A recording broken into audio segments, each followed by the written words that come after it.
శ్రీ మహాలక్ష్మీదేవి అదృష్టం, సంపద, శ్రేయస్సు, అందం మరియు సమృద్ధికి అధిదేవత. విష్ణుమూర్తి భార్యగా శ్రీదేవి మరియు భూదేవి రూపాల్లో పూజలు అందుకుంటుంది. లక్ష్మీదేవి సాధారణంగా కమలంపై కూర్చుని లేదా నిలబడి ఉంటుంది.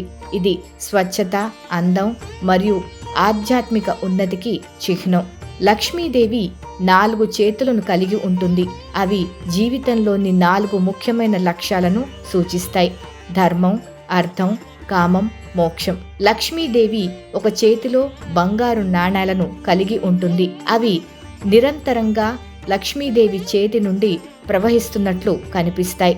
ఇది సంపద మరియు సమృద్ధికి చిహ్నం.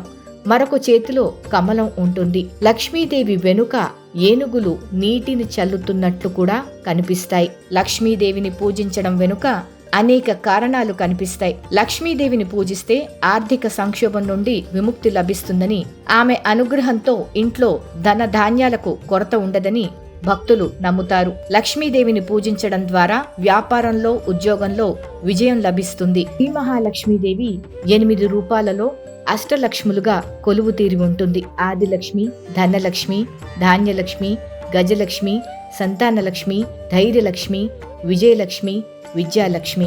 దీపావళి పండుగ రోజున లక్ష్మీదేవిని ప్రత్యేకంగా విశేష పూజలతో పూజిస్తారు. లక్ష్మీదేవిని ప్రసన్నం చేసుకోవడానికి శ్రీ సూక్తం, కనకదార స్తోత్రం, లక్ష్మీ కవచం, అనేక స్తోత్రాలలో ఇవి ప్రత్యేకమైనవి. భక్తి శ్రద్ధలతో లక్ష్మీదేవిని పూజిస్తే సమగ్ర శ్రేయస్సు, శాంతి, సంతోషం జీవితంలో కలుగుతాయని భక్తుల విశ్వాసం.